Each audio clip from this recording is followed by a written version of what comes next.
반갑습니다. 오늘은 영상을 통해서만 말씀을 나누게 돼서 조금 아쉽기도 합니다. 하지만 성령 하나님께서 우리를 도와주셔서 오늘도 이 예배 가운데 하나님 은혜가 풍성하도록 채워주시를 믿고 기대하면서 말씀을 나눕니다. 장안에 회자되던 얘기 중에 이런 얘기가 있습니다. 공은 한쪽 모퉁이에서 3살짜리 여자아이와 4살짜리 남자아이가 소꿉장난을 하고 있었습니다.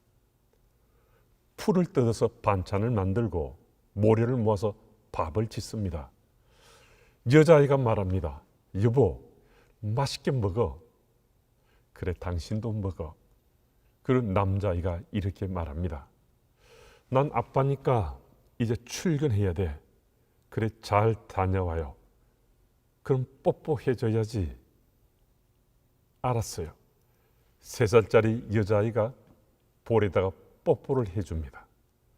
그러자 4살짜리 아이가 아니 볼에다 말고 입술에 해야지. 3살짜리 여자아이가 화들짝 놀라면서 하는 말이 안 돼. 우리 엄마가 그런 것 하면 안 된다고 하셨어. 이러면 우리 사고 치는 거야. 그때 4살짜리 남자아이가 이렇게 말합니다. 무슨 소리야? 우리가 1-2살 먹은 어린아이가 오빠 못 믿나? 우스갯소리지만 이처럼 세상 속에서도 가장 많이 회자되는 이야기가 믿음의 문제입니다. 신앙의 문제든 일반 상식의 문제든 확률의 문제든 이 세상에 믿음 없이 일어난 일은 거의 없다 할 정도로 믿음 없이는 우리는 살지 못합니다. 그리스도인으로 살아가는 우리들 또한 이 믿음 없이는 살 수 없습니다. 모 권사님이 제게 읽어보라며 주신 책인데요. 내가 급하다라는 타이틀의 영혼 구원을 향한 하나님의 마음이 담긴 책입니다. 한 영혼, 한 생명 향한 저자의 마음이 얼마나 절절한지 깊은 감동을 받았습니다. 그 글이 제게 그토록 감동이 되었던 것은 책 속에 담긴 한 영혼 한 생명의 가치를 정말 소중하게 여기는 저자의 마음이 제게 전해지기도 했지만 그 책 속에 기록되어 있었던 고린도후서 13장 5절 말씀이 제 심장을 때렸기 때문입니다. 이 구절을 제가 읽습니다. 너희는 믿음이 있는가? 너희 자신을 시험하고 너희 자신을 확증하라. 예수 그리스도께서 너희 안에 계신 줄을 너희가 스스로 알지 못하느냐? 그렇지 않으면 너희는 버림받은 자니라. 아멘. 계속 이 말씀이 제게 묵상되었습니다. 한동안 이 말씀을 붙잡고 살 수밖에 없었습니다. 이 성경 구절은 제가 아주 잘 아는 성경 말씀 중 한 구절입니다. 일전에도 이 말씀을 붙잡고 말씀 그 자체가 큰 은혜가 되어서 한동안 지냈던 적도 있었습니다. 하지만 이번처럼 이 말씀이 제 속에서 마치 살아서 움직이는 것처럼 제 삶을 온통 사로잡았던 적은 없었습니다. 저는 목회자로 30년 가량을 살아온 사람입니다. 그런데 이 말씀은 제게 이렇게 묻고 있었습니다. 너는 믿음이 있는가? 너는 믿음이 있는지 내 자신을 시험해보고 내 자신을 확정했는가? 예수 그리스도께서 내 안에 계신 줄 너는 지금 느끼고 있는가? 너는 버림받은 자인가 아닌가? 이 말씀이 살아서 제게 이런 질문을 던지는데 저는 믿음이 있습니다. 믿음이 있는지 제 자신을 시험하고 제 자신을 확증했습니다. 예수께서 제 안에 계신 줄 지금 느끼고 있습니다. 저는 버림받은 자가 아닙니다 라고 대답했습니다. 그 당시 그의 일상이 말씀 안을 붙들고 지내고 있었기에 질문을 느끼는 그 순간 대답이 아주 명쾌해졌을 수 있습니다. 그런데 사역자로 살아온 지난 30여 년의 제 인생길에서 저는 이 질문에 예라고 답하기도 했고 아니라고 말하기도 했는데 그 현장들이 마치 파노라마처럼 제 뇌리를 스치고 지나갔습니다. 여러분, 우리 이 자리에 함께한 우리들도 이 질문을 던져보십시다. 그리고 진중하게 답해 보십시다. 이 시간에 이 질문을 우리 스스로에게 묻고 이 질문에 우리가 전심으로 솔직하게 답하고 하나님 앞에 바른 믿음의 삶을 살길 원한다면 저는 설교를 이대로 끝내고 지금 강단에서 내려가도 됩니다. 함께 질문하고 함께 답해 보십시다. 소리내어 질문합니다. 함께 읽습니다. 그리고 10초 정도 시간을 갖고서 마음속으로 답해 보십시오. 나는 믿음이 있는가?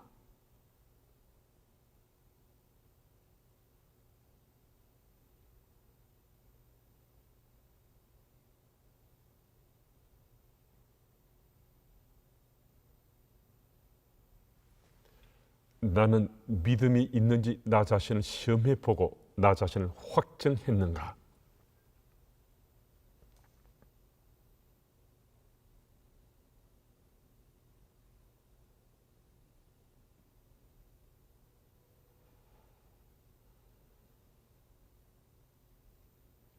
예수 그리스도께서 내 안에 계신 줄 나는 지금 느끼고 있는가?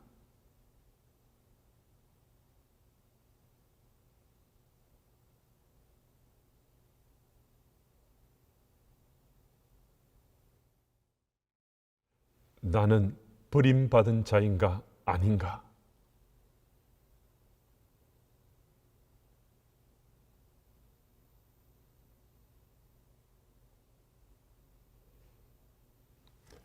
사랑하는 여러분, 이 물음에 어떻게 답하셨습니까?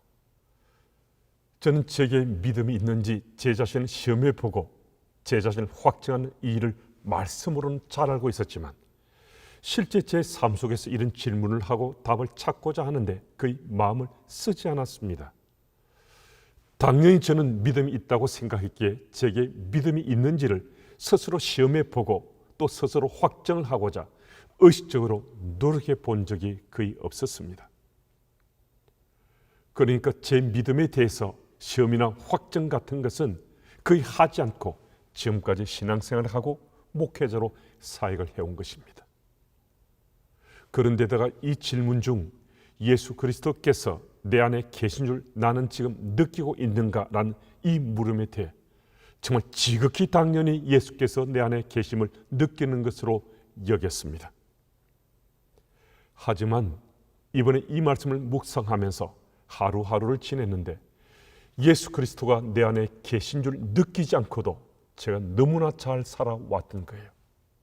물론 예수께서 내 속에 계신 줄 제가 왜 못 느꼈겠습니까? 하지만 곰곰이 생각해 보니까 너무나 많은 순간들, 그는 제 삶에 정말 적지 않은 시간들, 그 시간 속에 예수님이 계신 줄 전혀 느끼지 않고도 잘 살아온 거예요. 이 사실을 확인한 순간 저는 엄청나게 놀랐습니다. 정말 바짝 긴장이 되면서 제 등 뒤로 진땀이 흐르는 듯한 충격적인 느낌이 있었습니다.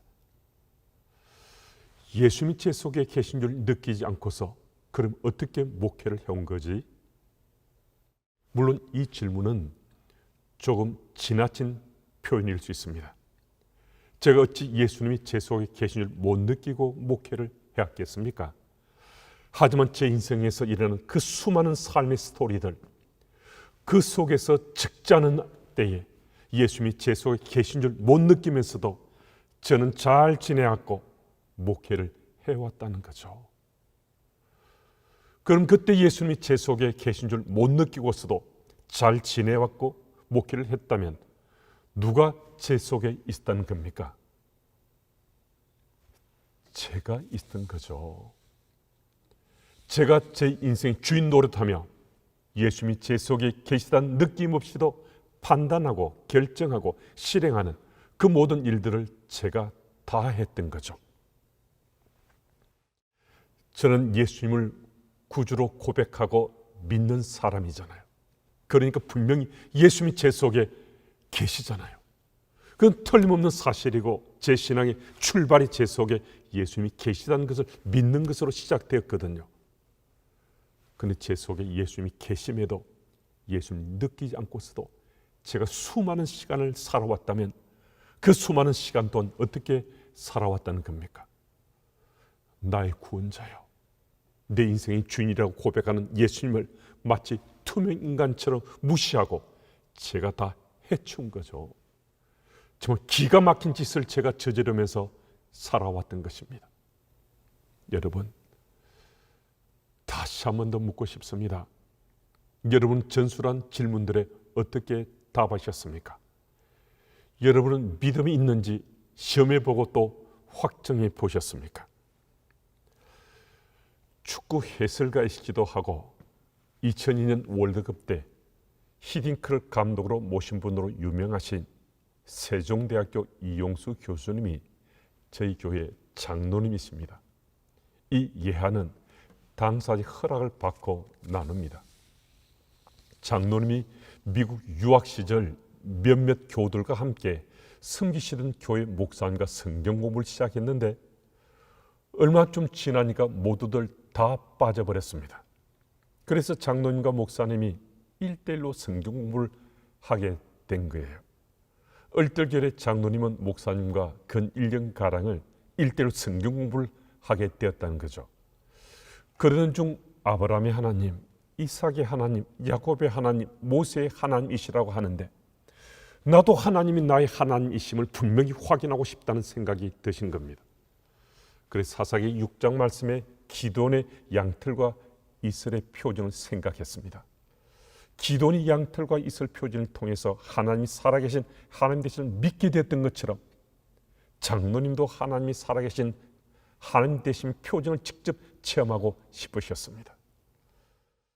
그 당시 믿음이 약하셨다는 장로님은 하나님께 내게도 하나님이 살아계신 하나님이시라는 표징을 보여주소서, 그럼 내가 하나님이 하나님 되심을 믿겠나이다라고 간구하셨다고 합니다. 그 당시 장로님은 유학 비용이 부족해서 힘들게 유학 생활을 하고 있었습니다. 그래서 하나님 30일 이내에 3,000불을 내게 주시면 하나님이 살아계신 하나님이시라는 사실을 제가 믿겠습니다 라고 정말 현실 속에서 일어나기 어려운 간구를 하나님께 올려드렸습니다. 그런데 장로님이 당속되시던 분이 미국에 잠시 사업자 들리셨다가 장로님에게 연락을 주셨습니다. 유학 생활이 어려울 것이라며 유학 생활에 보태쓰라고 돈을 주셨는데 정말 놀랍게도 정확하게 3,000불이었습니다. 더군다나 그날은 장로님이 하나님께 30일 내 표정을 달라고 간구했던 딱 30일 되던 날이었다는 것입니다. 정말 굉장한 일이 일어난 거잖아요. 장로님이 간구하시던 대로 이루어지자 기드온처럼 또 한 번 더 표정을 요구하신 거예요. 한 번만 더 내 소망에 응답해 주시면 진짜로 하나님이 살아계심을 믿겠다며 이번에는 친척 말고 전혀 모르는 이가 내게 1,000불을 주십사고 하나님께 간구했습니다. 어떻게 되었겠습니까? 어떻게 됐겠습니까? 정말 기적 같은 일이 또 일어났습니다. 전혀 모르는 한미 장학재단이라는 곳에서 정확하게 1,000불을 장학금으로 장로님에게 보내왔습니다. 그래서 장로님은 그날 이후로 하나님이 살아계신 하나님이시라는 사실을 확신 가운데 믿게 되셨고 그 믿음으로 살아가신다고 말씀하셨습니다. 우리들도 이런 믿음을 갖고 살 수 있으면 정말 좋겠습니다. 그런데 여러분, 우리 실제의 믿음은 어떠합니까? 여러분, 예수 그리스도께서 지금 우리 안에 계심을 믿으십니까?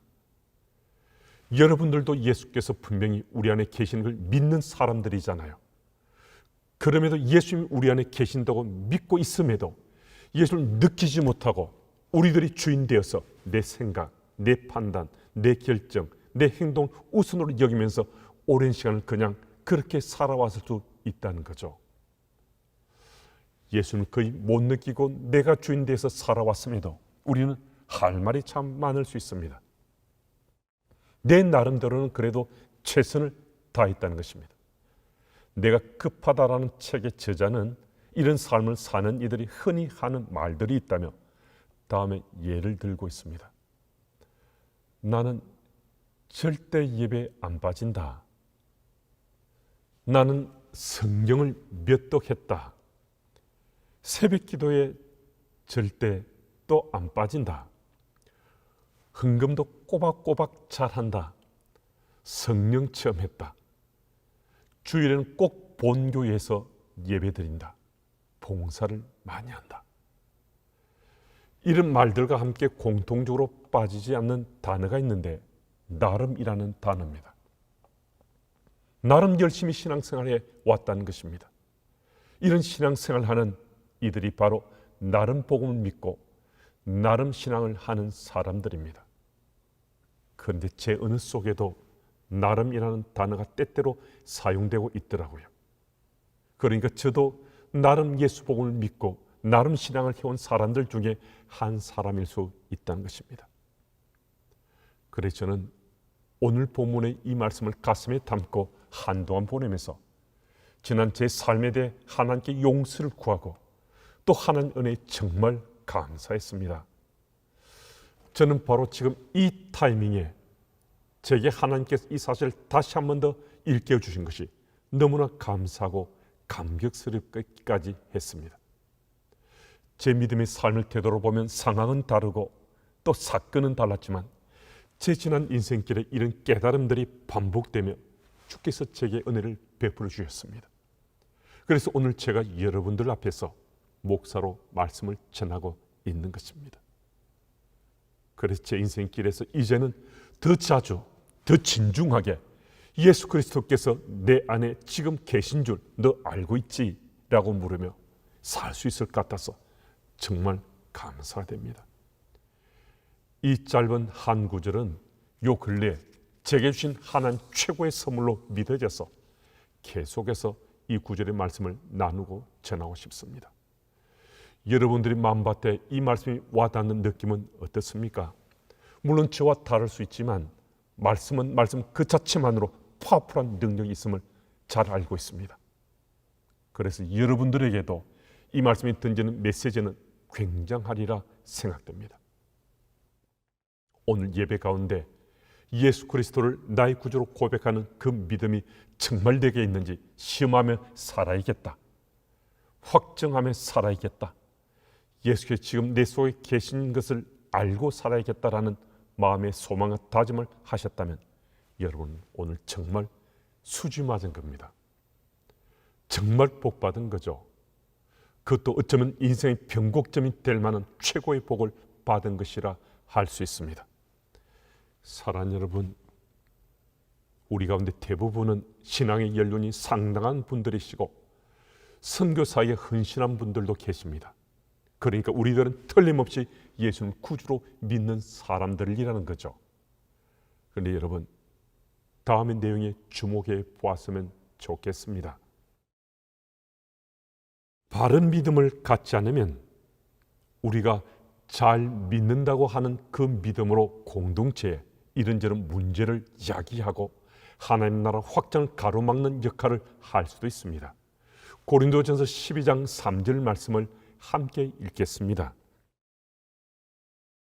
그러므로 내가 너희에게 알리노니 하나님 영으로 말하는 자는 누구든지 예수를 저주할 자라 하지 아니하고 또 성령으로 아니하고는 누구든지 예수를 주시라 할 수 없느니라. 아멘. 고린도전서 12장 3절 말씀은 우리가 예수님을 나의 구주로 믿을 수 있는 것은 성령께서 역사하시기 때문이라고 분명히 말씀하십니다. 그러니까 예수님을 구주로 고백하는 이는 누구든 성령께서 그 심중에 내주하고 계시다는 것입니다. 이 사실이 참 중요합니다. 성령님은 이미 우리 안에 거하고 계시다는 거예요. 이 사실을 믿으면 우린 우리 속에서 역동하시는 성령님의 음성에 귀를 기울이게 되고 그리고 성령님의 이끄심에 순종하게 된다는 것입니다. 제가 지금은 주님의 교회 담임 목사로 섬기고 있습니다.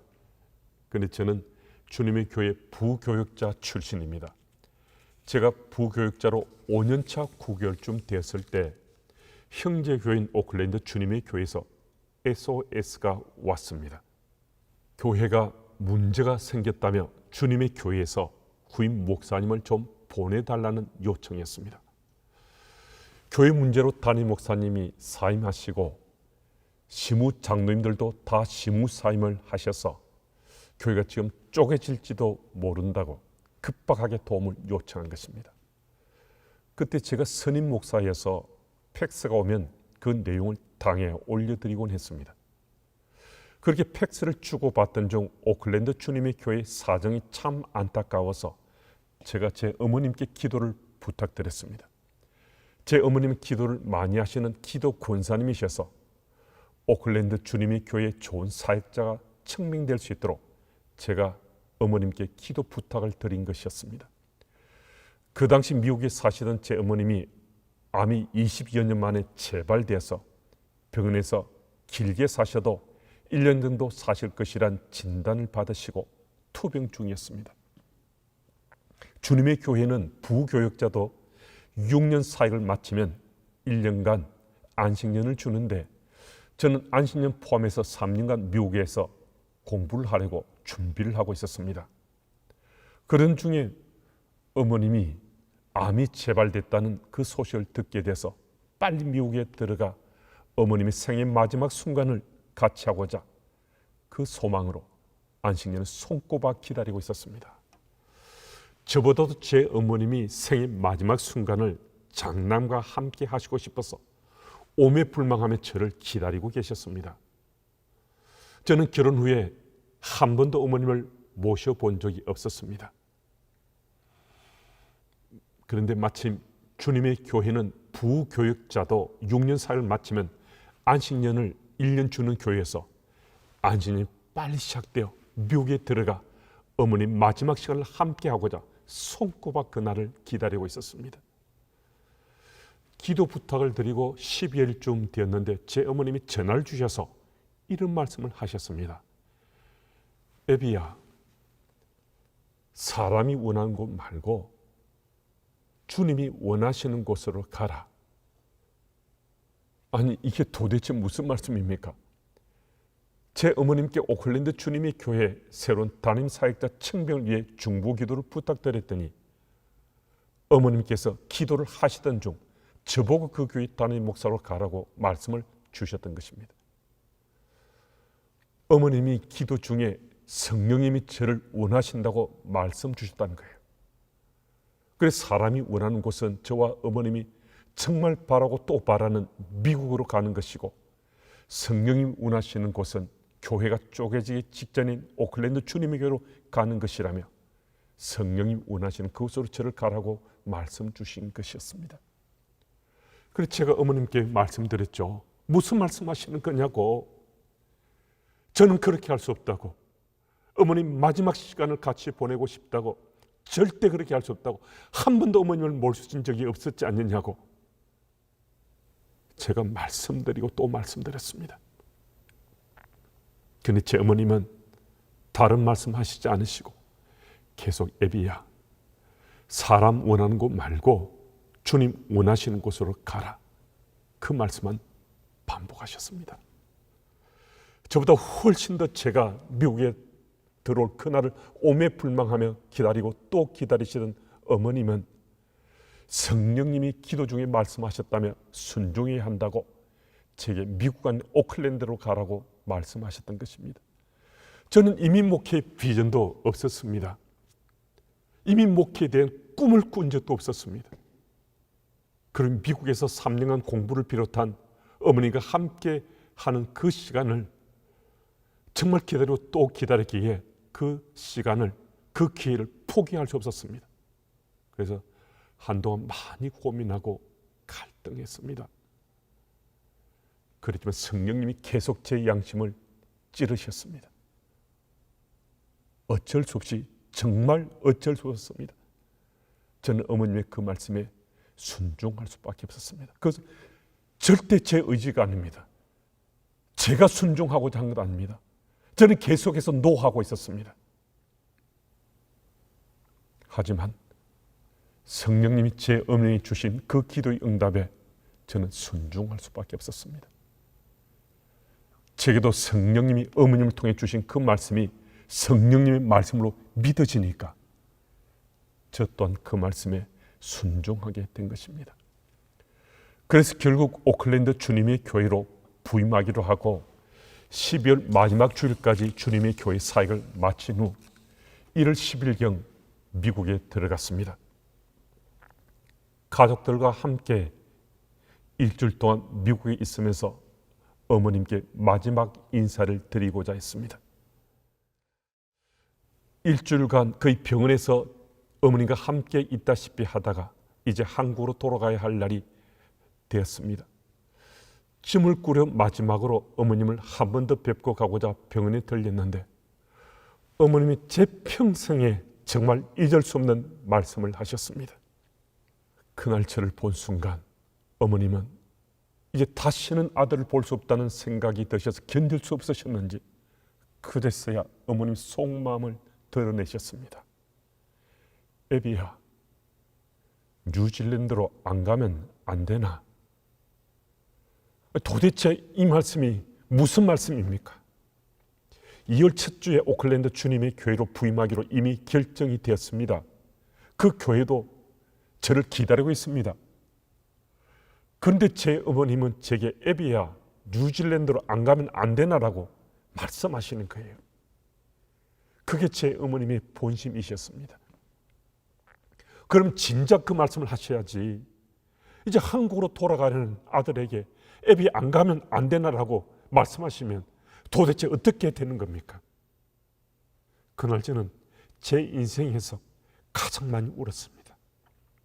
제 아내도 정말 많이 울었습니다. 그럼에도 저도 제 어머님도 성령님이 하신 말씀에 순종했습니다. 하나님의 은혜였죠. 주의 은혜가 아니었다면 저는 그 말씀에 순종할 사람이 아닙니다. 제가 살아온 인생사의 궤적을 보면 곳곳에 불순종한 흔적들이 보여지는데 제가 성령의 손길에 순종할 때는 언제나 주의 은혜였습니다. 제가 불순종하지 않고 순종할 때 언제나 주의 은혜가 제게 채워졌을 때였습니다.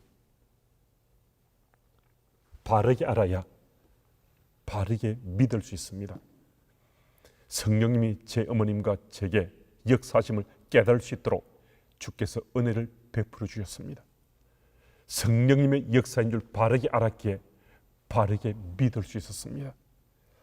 이 사실을 꼭 기억해서 성령님의 도우심으로 바르게 알고 바르게 믿고 바르게 사는 여러분들이 다 되시기를 축복합니다.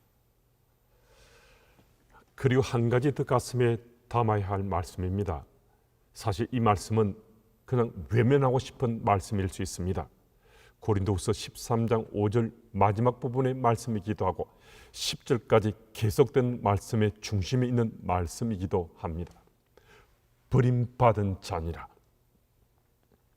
어떻게 하면, 무엇을 하면, 또 어떤 연유로 버림을 받는다는 말씀인가? 정말 두렵고 떨리는 말씀이잖아요. 두렵고 떨리는 말씀이 고린도후서 13장 5절 마지막 부분부터 그 위에 말씀에서 계속 이어집니다. 두렵고 떨리는 말씀이지만 우리는 이 말씀은 우리 현실 속에 받아들여야만 합니다. 예수 믿고 구원받았으니 천국행 티켓은 따놓았다고 예수 믿은 이후의 삶을 제멋대로 엉망진창으로 예수 이름을 욕되하며 사는 인생들이 있을 수 있습니다. 이런 이들의 구원받았다는 것은 착각일 수 있다는 거죠. 예수를 제대로 믿지 않으면서 믿는 척한 거죠. 그러니까 구원받지 못했다는 겁니다. 이건 당연히 버림받은 자들입니다. 그런데 오늘 본 말씀은 한 걸음 더 나아가 예수를 구주로 믿고서 구원받은 자로 살아온 우리들에게도 버림받은 자가 될 수 있다고 말씀하시고 계셔서 두렵고 떨린다는 것입니다. 예수 믿고 구원받은 그 사실을 과거의 한때 스토리만으로 간직하고 살면서 지금은 예수님이 내 속에 계시다는 것을 전혀 느끼지도 알지도 못하는데 이런 삶이 지속되면 버림받은 자가 될 수 있다는 것입니다. 성경 말씀은 요한복음 5장 2절 말씀을 통해서 이렇게 말씀합니다. 이 구절은 우리 한번 같이 읽어보겠습니다.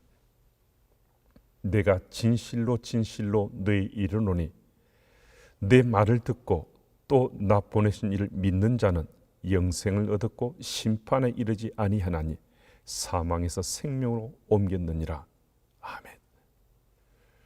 또 히브리서 6장 4절의 6절 말씀인데요, 이 구절도 우리 같이 읽어보겠습니다. 한번 빛을 받고 하늘의 은사를 맛보고 성령에 참여한 바 되고 하나님의 선한 말씀과 내세의 능력을 맛보고도 타락한 자들은 다시 새롭게 하여 회개할 수 없나니 이는 그들이 하나님의 아들을 다시 십자가에 못 박아 드러내놓고 욕되게 함이라. 아멘. 요한복음 말씀과 히브리서 말씀을 통해서 하나님은 우리에게 구원받은 자는 분명 영생을 얻었지만 그러나 그의 인생이 타락과 방탕을 일삼고 예수 이름을 욕되게 하면 영생이 아니라 영원히 버림을 받을 수 있음을 말씀합니다. 무슨 말씀이신가? 예수 믿었으니까 나는 이미 천국행 티켓을 따놓았어라는 그 말은 착각이요 잘못되는 거죠. 바른 믿음의 삶을 살아야 천국에 갈 수 있다는 거죠. 또 변함없이 흔들림 없이 지속적으로 바른 믿음의 삶을 살아야 우리는 영원한 하나님 나라인 천국에 입성할 수 있다는 것입니다. 여러분, 직분을 갖고서 공적을 쌓아서 세상의 부와 명예를 쌓아서 기타 등등의 세상의 업적을 이루어 드러내야 천국 가는 것이 아닙니다. 바른 믿음의 삶을 살아야 천국 간다는 거죠. 오늘 우리들이 바른 믿음의 삶을 살기로 소망하고 결단한다면 오늘 정말 내 인생이 믿음 안에서 새롭게 태어난 날이 될 수 있습니다. 하나님께서 오늘 주신 말씀을 가슴에 담고 바른 믿음의 삶을 살기를 소망하고 결단하시기를 축복합니다. 그리고 오늘을 살아가는 우리들의 믿음의 소망에 대해 잠시 나누고 말씀을 마무리하고자 합니다. 고 방질 목사님이 100세 되시던 해에 제 선배님 한 분이 세배를 드리러 목사님을 찾아뵈었습니다. 세배를 드린 다음 그 선배 목사님이 목사님에게 올해 소망이 무엇입니까? 라고 물으셨다고 합니다. 그때 목사님이 그 질문에 답하시지 않으시고 투박한 목소리와 곡조로 이런 찬양을 부르셨다고 합니다. 예수 더 알기 원하네. 크고도 넓은 은혜와 대속해 주신 사랑을 간절히 알기 원하네. 내 평생의 소원, 내 평생의 소원, 대속해 주신 사랑을 간절히 알길 원하네. 통일 찬송가 453장 찬양인데요, 우리 반주자가 좀 반주해 주시고 우리 함께 부르도록 하겠습니다.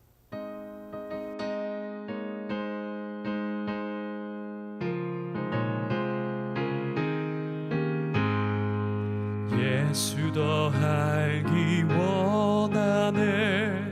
크고도 넓은 은혜와 대속해 주신 사랑을 간절히 알기 원하네. 내 평생의 소원, 내 평생의 소원, 대속해 주신 사랑을 간절히 알기 원하네. 성령이 스승되셔서 진리를 가르치시고 거룩한 뜻을 깨달아 예수를 알게 하소서. 내 평생의 소원, 내 평생의 소원, 대속해 주신 사랑을 간절히 간절히 알기 원하네.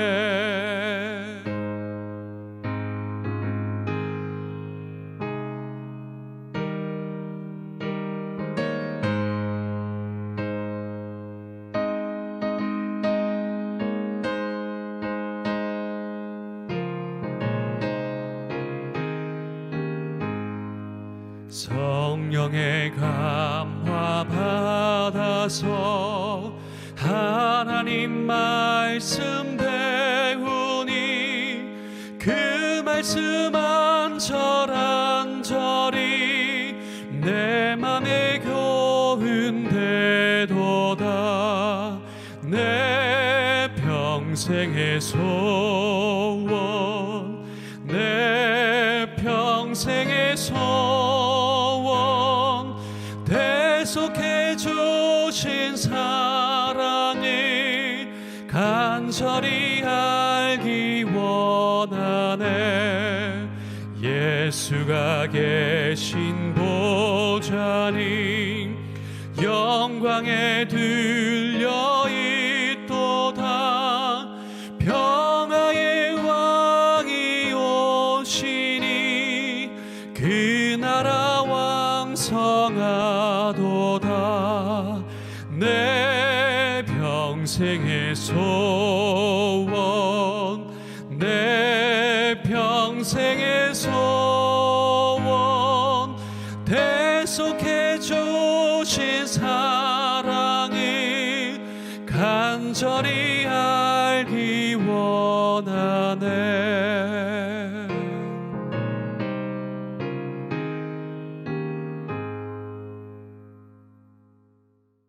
평생을 선교사로 살아오셨고 중국 공산당이 본토를 점령해서 모든 나라 선교사들이 중국을 탈출했을 때도 마지막까지 남아서 순교를 각오하고 예수 복음을 전하셨던 방질 목사님이십니다.